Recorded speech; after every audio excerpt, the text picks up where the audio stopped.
समास वाली वीडियो सभी तक पहुंच सके और एग्जाम में जो भी महत्वपूर्ण क्वेश्चन है तो प्लीज इससे हो सकता है आपको सॉल्व भी हो सकते हैं।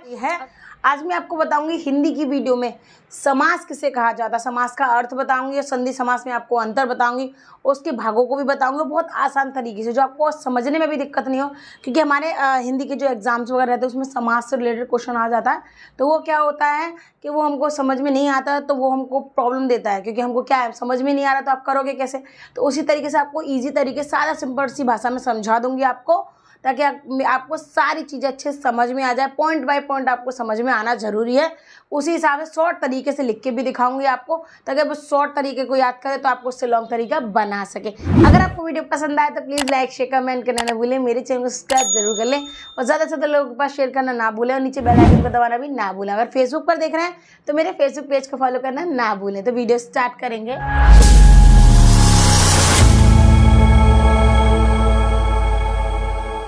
देखिए, हम सबसे पहले आज आपको बताएंगे सबसे पहले समास का अर्थ। समास का अर्थ यानी समास का परिभाषा समझ लीजिए आप।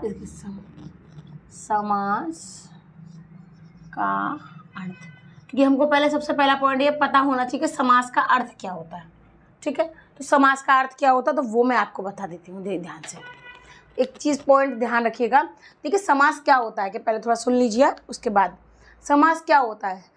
समास जो दो या दो से अधिक शब्द मिलते हैं, जैसे कि राम श्याम है, अगर अलग अलग है तो क्या हुआ, एक शब्द है वो। जब वो दोनों मिल जाते हैं, ठीक है, दोनों मिल जाते हैं तो उनके बीच में जो संबंध होता है यानी कि जो रिलेशन होता है वो लुप्त हो जाता है, वो गायब हो जाता है। ठीक है, वो गायब हो जाता है। क्या कहते हैं हम, अनेक समास, अनेक जो शब्द होते हैं यानी बहुत अलग अलग शब्द होते हैं, बहुत सारे शब्द होते हैं, तो एक क्या कहलाता है, एक समस्त पद बना लिया जाता है उससे। ठीक है, तो हम उसको इस तरीके से कह सकते हैं, उसको क्या कहेंगे हम, समास कहा जाता है। ठीक है, तो अब देखिए सबसे पहले हम उसका देखिए डेफिनेशन में समझ लीजिए आप। देखिए, समास है एक सेकंड, देखिए, दो या दो से अधिक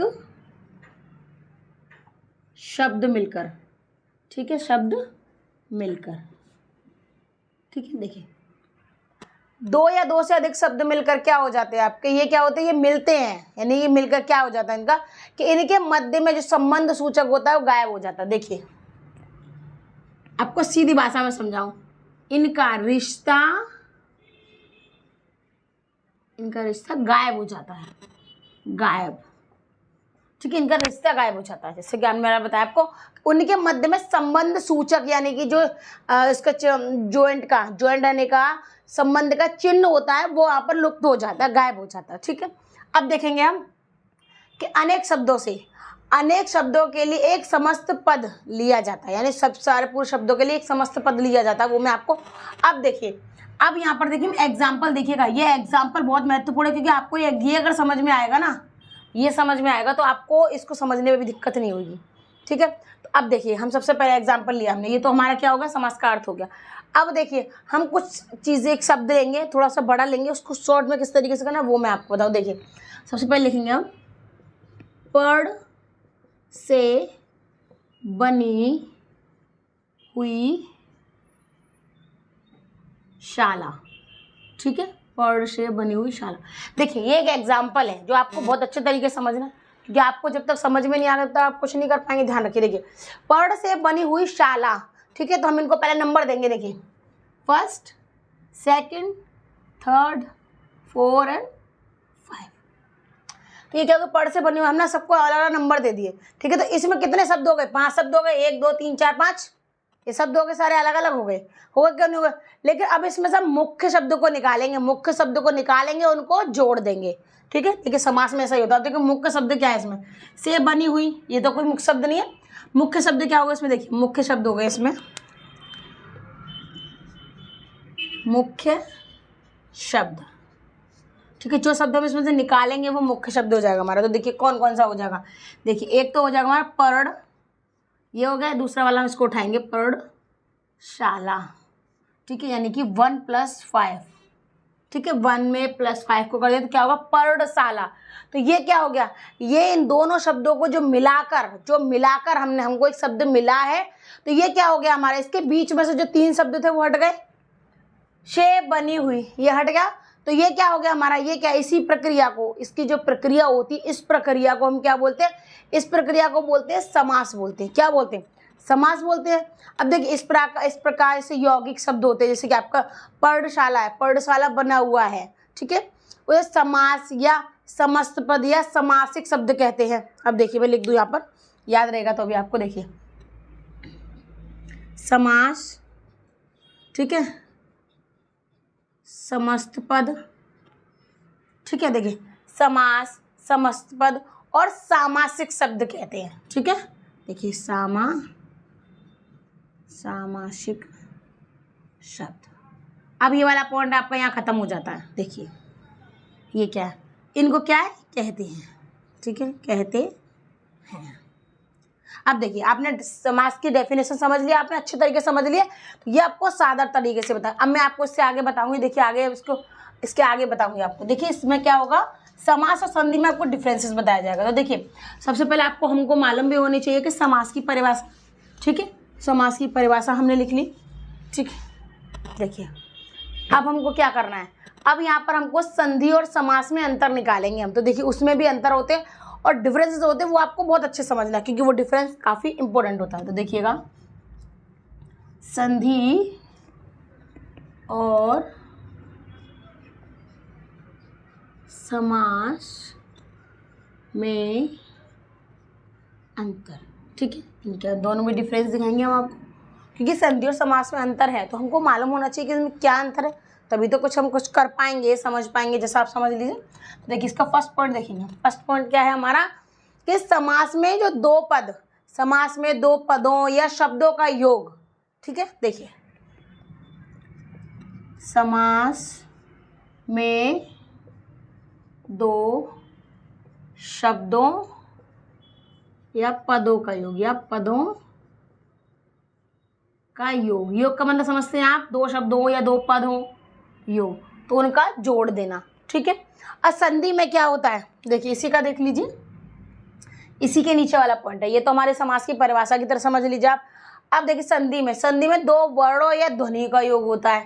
देखिए संधि में 2 वर्णों या, देखिए 2 वर्णों या ध्वनियों का योग होता है, या ध्वनियों का योग, ठीक है। देखिए शब्द और पदों का योग होता है इसमें, यानी कि 2 शब्द मिला दिए, जैसे मैं आपको बताया पर्णशाला हो गया आपका। इसी तरीके से 2 वर्णों या ध्वनियों का, ऐसे आ मिल गया तो हो गया आई, तो आ ई हो गया, तो मिल के क्या हो गया हमारा, तो वो हमारा संधि हो गई। तो इस तरीके से ये वाला एक पहला डिफरेंस है। अब इसका दूसरा डिफरेंस है, वो और समझ लीजिए। देखिए सिंपल तरीके से बताया जा रहा है आपको ताकि संधि याद करने में भी दिक्कत नहीं। अब दूसरे में क्या है कि संधि को अलग करने या तोड़ने को संधि विच्छेद कहते हैं, ठीक है। देखिए संधि को अलग करने को संधि विच्छेद कहते हैं, ठीक है। संधि विच्छेद यानी कि संधि में एक छेद बना दिया जाए तो वो क्या हो, संधि विच्छेद, उसको विच्छेद कर दिया जाए, अलग हो जाए, एक शब्द को अलग कर दिया जाए, संधि विच्छेद कहते हैं, ठीक है। देखिए ये तो इसका फर्स्ट पॉइंट हो गया। अब इसी में दूसरा पॉइंट भी देखिए। अभी क्या है कि संधि को अलग करने को संधि विच्छेद कहते हैं, ठीक है, जबकि सामासिक पदों के अलग करने को समास विग्रह कहते हैं। देखिए सामासिक पदों को अलग करने को समास विग्रह कहते हैं। देखिए सेम आपने भी समझा कि संधि को अलग करने को संधि विच्छेद कहते हैं, सामासिक पदों को अलग करने को समास विग्रह कहते हैं। ये चीज़ें क्या है, ये देखिए ये संधि और समास की तरह से आप छोटी सी डेफिनेशन के रूप में भी आप इसको लिख सकते हैं। अगर छोटा सा 1 नंबर में आपका डेफिनेशन लिखने को आता है तो ये 2 पॉइंट देखिए, संधि वाला एक ये वाला पॉइंट उठा के आप लिख सकते हैं, समास वाला है तो ये वाला और ये वाला लिख सकते हैं। तो आपका 1 नंबर पूरा पक्का है, आपका 1 नंबर कहीं नहीं जा रहा है, ठीक है। अब देखिए, अब इसके समास के जो भेद है वो मैं आपको बताऊँगी। देखिए अंतर आपने समझ लिया, इसलिए मैंने आसानी से समझा दी ताकि आपको दिक्कत भी ना हो, बहुत अच्छे से समझ में आना भी जरूरी है, क्योंकि ये क्या मोस्ट इंपॉर्टेंट चीज़ हो जाती है। क्योंकि हिंदी में कभी भी कोई भी चीज़ मतलब अनइम्पोर्टेंट नहीं होती, सारी चीज़ इंपॉर्टेंट होती है। क्योंकि जब हिंदी का एग्जाम होता है लोगों को हिंदी सरल लगती है, लेकिन जब उसका एग्जाम आता है खास करके उसकी जो ग्रामर होती है यानी व्याकरण, ये सब व्याकरण में आती है चीज़ें। हिंदी में क्या है, हिंदी में सिर्फ आपके यही पता है, अगर कोई पार्ट में से कोई पार्ट निकाल के पैराग्राफ वगैरह दे दिया, उसके क्वेश्चन आंसर छाटने दे या प्रश्न उत्तर किताब में से दे दिया तो वो तो नॉर्मल हर कोई कर लेता है। लेकिन जो हिंदी की ग्रामर, जैसे इंग्लिश की ग्रामर होती है इस तरीके से हिंदी की भी ग्रामर, आप व्याकरण बोलते हैं हिंदी में, तो वो भी बहुत महत्वपूर्ण होती है। हिंदी से ज़्यादा नंबर उसमें लाने होते हैं क्योंकि वो इम्पोर्टेंट, और उसमें हर किसी को अच्छे से नहीं आ पाता, उसको ध्यान रखिएगा। देखिए समास का भेद, समास का भेद या प्रकार भी बोल सकते हैं आप, ठीक है। देखिए आप देखेंगे, अब देखिए इसमें क्या है, इसमें कितने 6 प्रकार होते हैं इसके, ठीक है, 6 प्रकार होते हैं। देखिए 6 प्रकार होते हैं, तो 6 प्रकार, सबसे पहला प्रकार होता है हमारा तत्पुरुष समास। देखिए तत्पुरुष, एक सेकंड, देखिए तत्पुरुष समास, ठीक है, पहला वाला। अब दूसरा वाला क्या होता है, दूसरा वाला होता है अव्ययी भाव समास, ठीक है। देखिए अव्ययी भाव समास, ठीक है, अव्ययी भाव समास। अब तीसरा होता है द्वंद्व समास। देखिए थर्ड वाला होता है हमारा द्वंद्व समास। देखिए और हमारा उसके बाद देखेंगे हम द्वंद्व समास के बाद 4 नंबर क्या होता है द्विगु समास। क्या होता है द्विगु समास, द्विगु समास। 5 नंबर होता है हमारा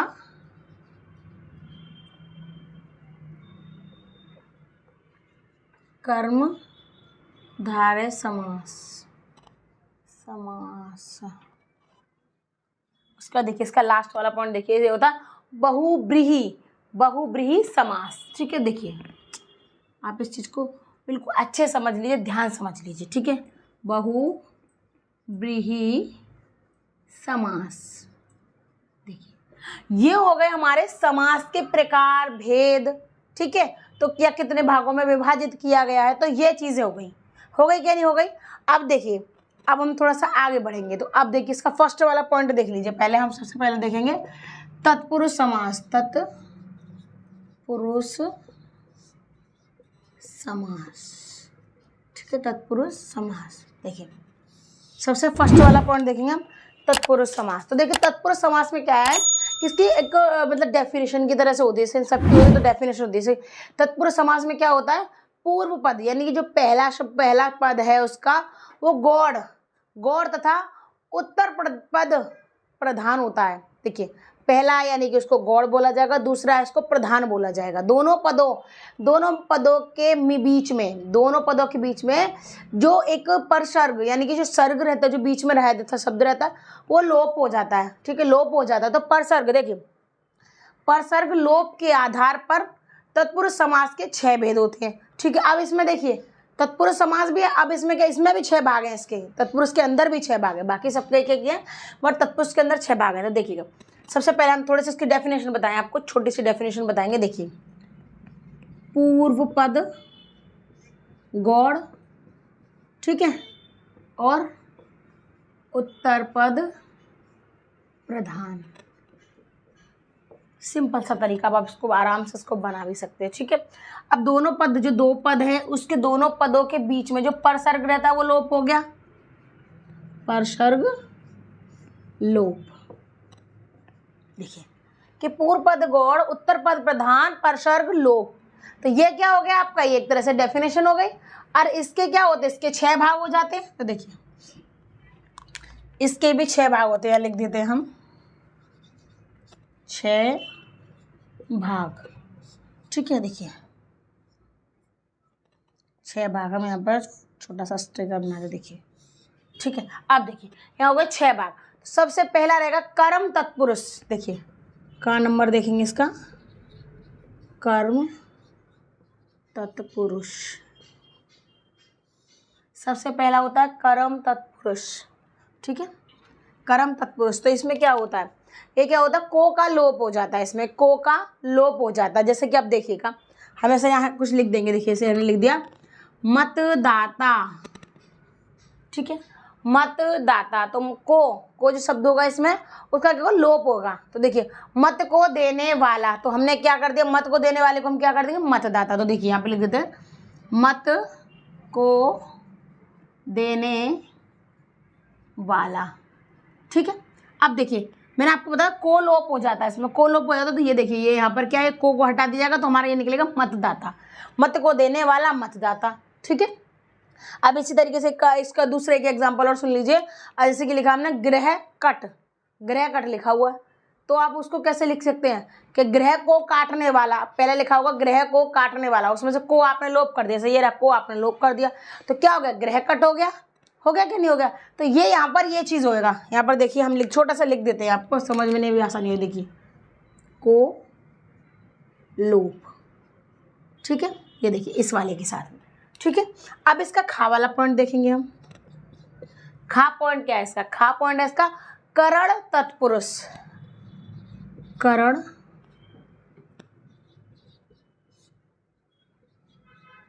तत्पुरुष, करण तत्पुरुष। अब इसमें एक चीज देखिए, अब इसमें क्या है, इसमें से लोप होएगा, क्या होगा, से लोप हो जाएगा। तो देखिए से लोप। ठीक है, से लोप। देखिए इसमें को लोप हुआ था, इसमें से लोप हुआ था। हम इसको चाहो आप इसको पहले लिख सकते हैं, इसको बाद में लिखिए, उससे कोई प्रॉब्लम नहीं है, बट आपको आंसर समझ में आना जरूरी होता है।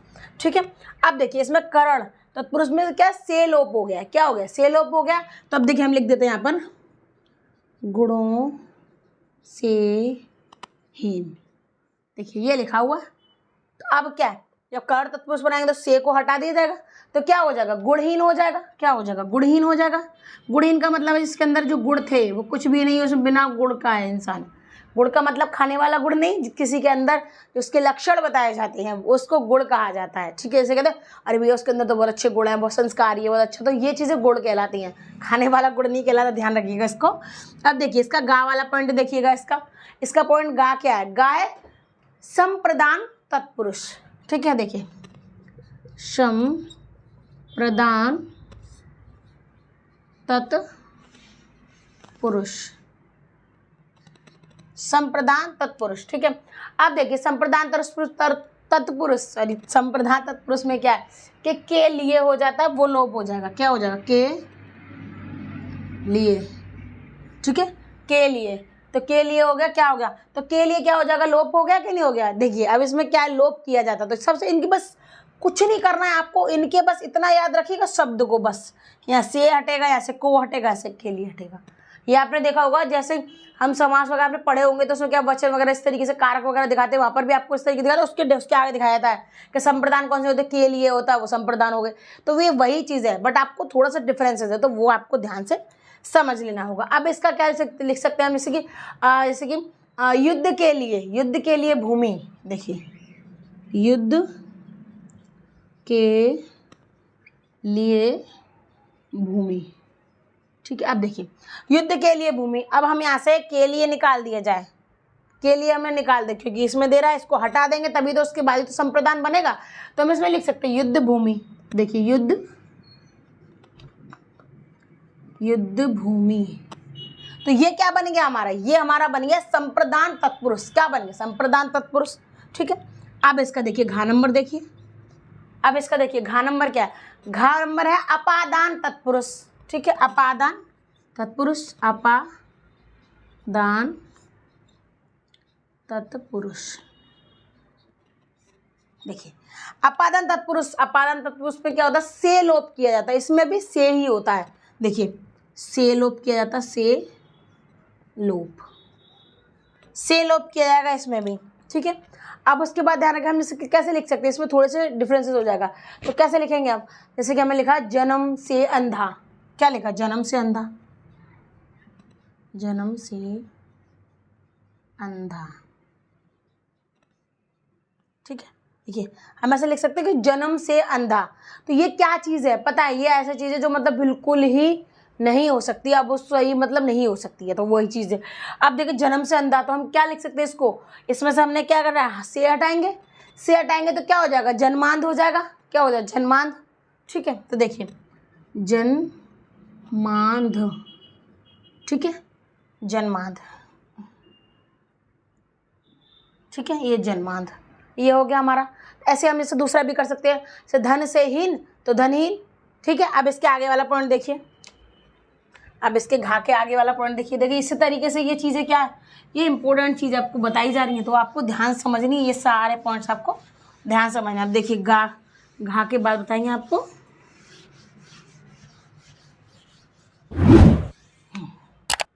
देखिए घा घड़ी के बाद क्या रहेगा हमारा, अड़ा हो जाएगा, की तरह से बन गया, अड़ा हो गया। देखिए ठीक है, तो अब देखिए घा अड़ा, तो ये कौन सा होता है, ये होता है हमारा संबंध तत्पुरुष। संबंध तत्पुरुष, देखिए संबंध तत्पुरुष, तत्पुरुष। अभी देखिए इसके जो प्रकार है, 6 प्रकार है, ध्यान रखिएगा।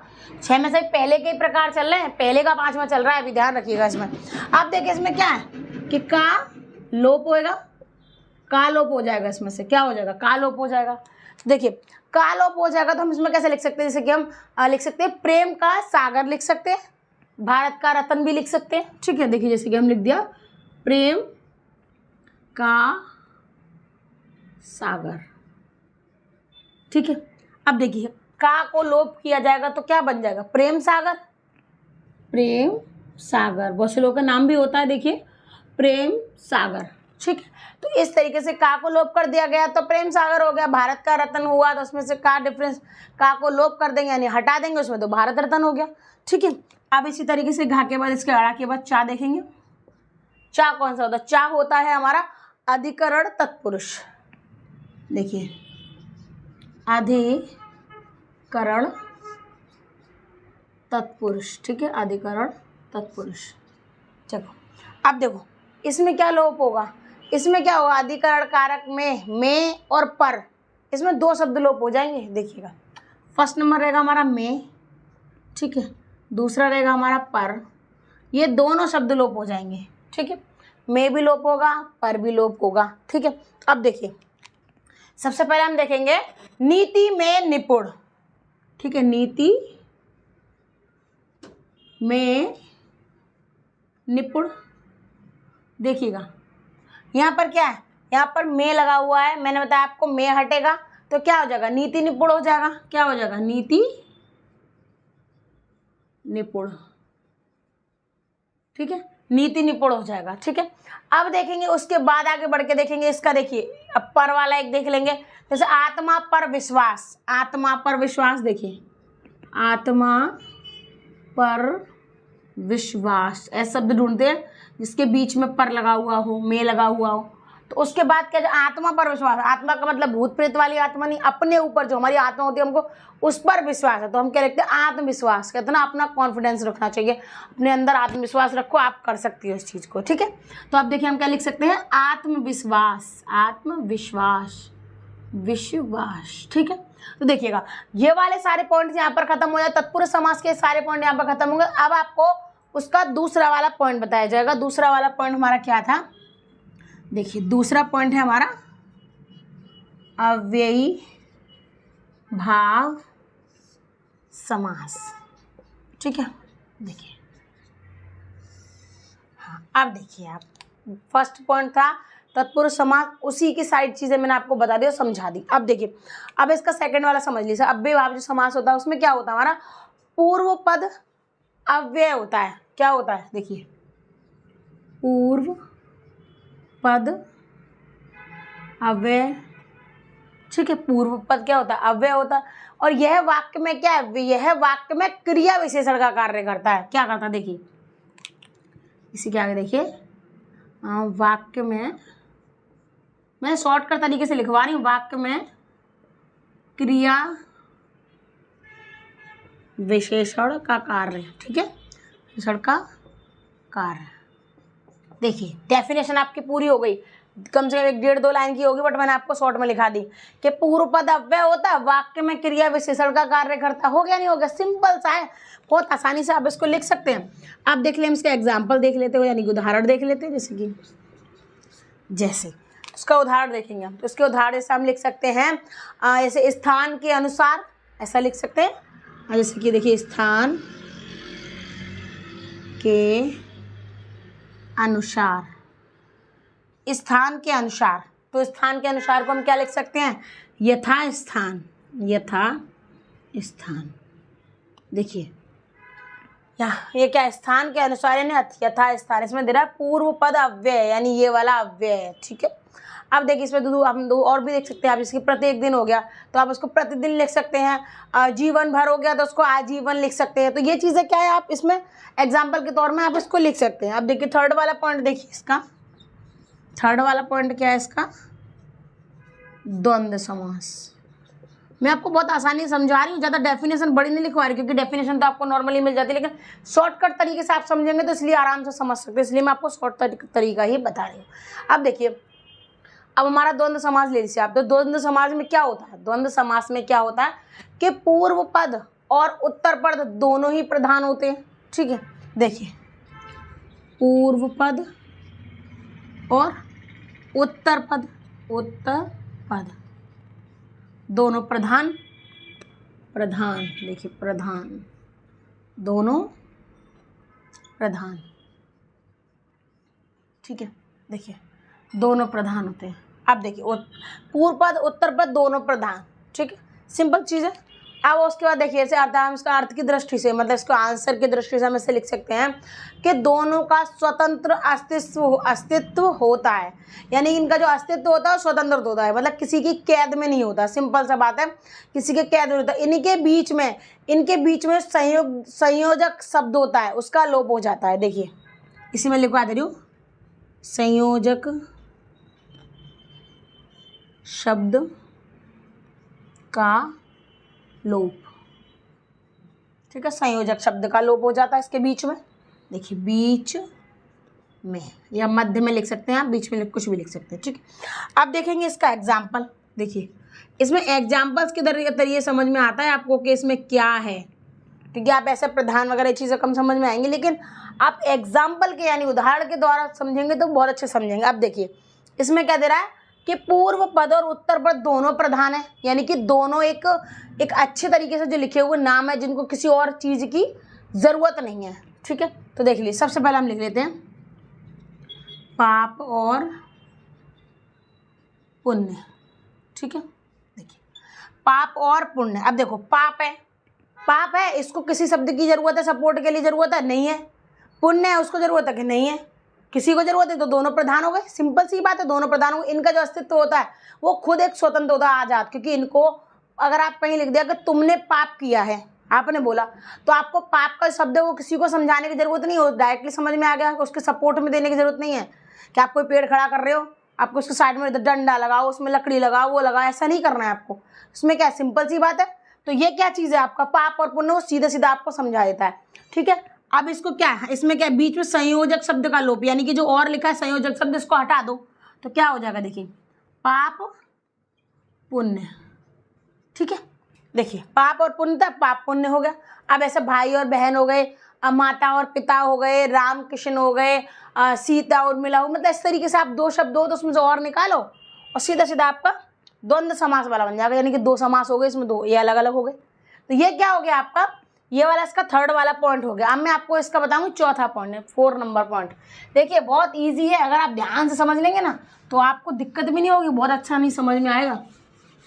देखिए थर्ड पॉइंट हो गया। अब आपको बताती हूँ पॉइंट नंबर 4 बताया जाएगा आपको, पॉइंट नंबर 4। देखिए पॉइंट नंबर 4 क्या होता है आपका, द्विगु समास। क्या होता है द्विगु समास, देखिए द्विगु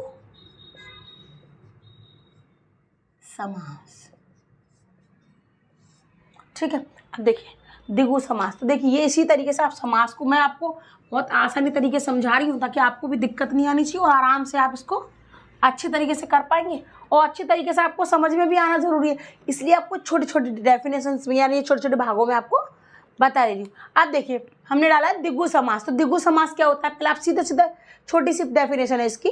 द्विगु समास में पूर्व पद संख्यावाचक होता है। क्या होता है, संख्यावाचक। समझ रहे हैं आप, पूर्व पद संख्यावाचक, लो हो गई डेफिनेशन आपकी सीधी सीधी।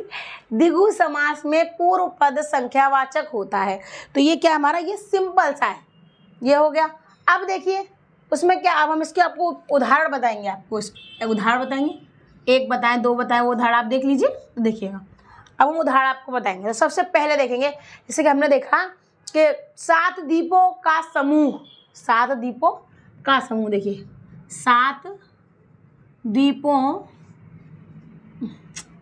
दीपों का समूह। देखिए उसमें बोल रहा संख्यावाचक, पूर्व पद संख्यावाचक है। देखिए पूर्व पद यानी पहला जो पद है संख्यावाचक है, यानी आपको संख्या दे रहा है 7, 5, 4, 9, 10, ये नंबर लिखे हुए आएंगे आपके। अब तो वो क्या होगा, द्विगु समास का पूर्व पद क्या, संख्यावाचक है। क्या है, संख्यावाचक है। तो अब हम क्या लिख सकते हैं, इसके आगे क्या लिख सकते हैं, 7 दीपों का समूह। क्या लिख सकते हैं, सप्त समूह। देखिए सप्त समूह, 7 दीपों का, हाँ सॉरी सप्तदीप लिखेंगे हम, सप्तदीप। हाँ क्योंकि 7 दीप है तो सप्तदीप लिखेंगे। समूह का मतलब होता है एक उनका ग्रुप, सामूहिक सब ग्रुप उनका पूरा, सप्तदीप हो गया। अब ऐसे आप इसका दूसरा एक और उदाहरण लिख सकते हैं हम, जैसे कि 9 रत्नों का समूह। देखिए अब आगे इसके आगे वाली डेफिनेशन देखिए, 9 रत्नों का समूह, 9 रत्नों का समूह। बस अब आप इसको भी कर सकते हैं। 9 रत्नों का समूह क्या है, नवरत्न। क्या हो गया, नवरत्न हो गया। देखिए नवरत्न, इस तरीके से आप इसको लिखेंगे। ठीक है, बहुत आसानी से कर सकते हैं आप इसको, तो आपको ध्यान रखना है। अब इसका 5वां पॉइंट देखिए, पॉइंट नंबर 5 देखेंगे। तो पॉइंट नंबर 5 क्या हमारा, कर्मधारय समास। देखिए कर्मधारय समास, कर्मधारय समास। अब देखिए, अब इसमें समझ लीजिए वो वही चीज़ें मैं आपको बड़ी आसानी से समझाऊंगी कि देखिए कर्मधारय समास में क्या होता है, जो पूर्व पद होता है यानी कि जो पहला शब्द होता है वो क्या होता है, विशेषण होता है, और जो उत्तर पद होता है वो होता है आपका विशेष्य। तो देखिए इसमें सिंपल सा देखिए, पूर्व पद विशेषण, ठीक है, देखिए पूर्व पद विशेषण, ठीक है, और उत्तर पद क्या है, विशेष्य। उत्तर पद क्या है, विशेष्य। पूर्व पद विशेषण, उत्तर पद आपका क्या है, उत्तर पद क्या है आपका विशेष्य। ठीक है, इसमें क्या हो जाएगा, इसमें उत्तर पद क्या हो गया, ये वाला उत्तर पद देख रहे हैं, इसमें क्या हो गया, ये क्या हो जाएगा आपका प्रधान भी होता है। ये क्या होता है, देखिए इसके साइड में लिख देते हैं, प्रधान भी होता है। ठीक है, देखिए ये आपकी पूरी डेफिनेशन होगी। अब आप इसको ज्वाइन करके बनाएंगे तो 2 लाइन बन जाएंगे आपके, सिंपल सी। ठीक है, अब देखिए, अब हम यहाँ पर इसका एग्जाम्पल देखेंगे, क्योंकि एग्जाम्पल्स तो सबसे ज़्यादा मोस्ट इंपॉर्टेंट एग्जाम्पल ही होते हैं। क्योंकि जब तक एग्जाम्पल समझ में नहीं आएगा ना, तब तक आपको डेफिनेशन ये समझ में नहीं आएंगी, इस तरीके की चीज़ें। अब देखिए जैसे कि हमने क्या बताया आपको, जैसे कि हम लिख सकते हैं काली है मिर्च, काली है मिर्च। देखिए काली है मिर्च, काली है मिर्च। इस तो कई तरीके की होती है, लेकिन यहाँ तो हमने क्या है, हमको ऐसी चीज़, आप देखिए काली है मिर्च, हरी है मिर्च, लाल है मिर्च, पीली है मिर्च, कोई सा भी कलर दे डालो आप, बट जो होती है वो ऐसा नहीं आप सफ़ेद दे दो पर ऑरेंज दे दो, ऐसा नहीं, जिस कलर की होती है वो, जैसे लाल है तो लाल, हरी है तो हरी, काली है तो काली। ठीक है, अब देखिए काली है मिर्च। अब देखिए हम इसको क्या कर सकते हैं, इसको हम क्या लिख सकते हैं, काली है मिर्च, तो हमको इसको क्या लिख सकते हैं, काली मिर्च, काली मिर्च। देखिए इसमें क्या दे रहा कि पूर्व पद विशेषण है, यानी विशेषण क्या है, ये उसके मतलब क्वालिटी बता रहा है कि किस कलर की है, क्या है, रंगत वगैरह जो भी चीज़ है वो बता रहा है। उत्तर पद विशेष है, यानी कि क्या है, किसकी विशेषता बताई जा रही, वो चीज़ ये रही। ठीक है, तो पूर्व पद विशेषण ये हो गया, विशेष ये हो गया।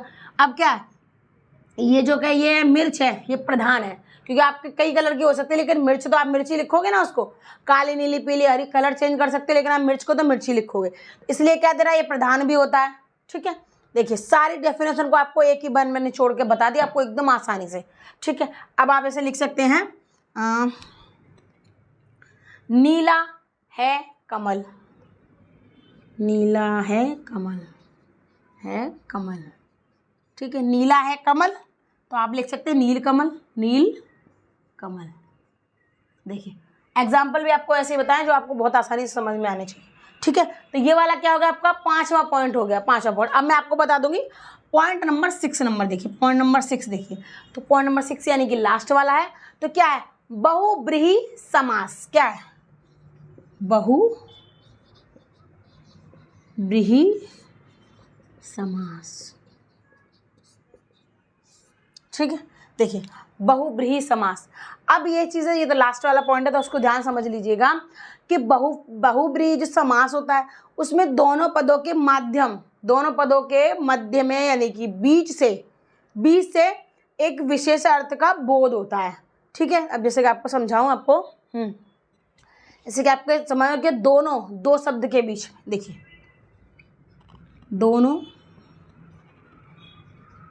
पदों के बीच, देखिए दोनों पदों के बीच से एक विशेष अर्थ का बोध होता है, दोनों पदों के बीच से एक विशेष अर्थ, ठीक है। एक विशेष यानी एक तीसरे अर्थ का होता है, तीसरा अर्थ, विशेष की जगह आप तीसरा भी समझ लीजिए, तीसरे अर्थ का क्या होता है, अर्थ का बोध होता है, अर्थ का बोध होता है, ठीक है।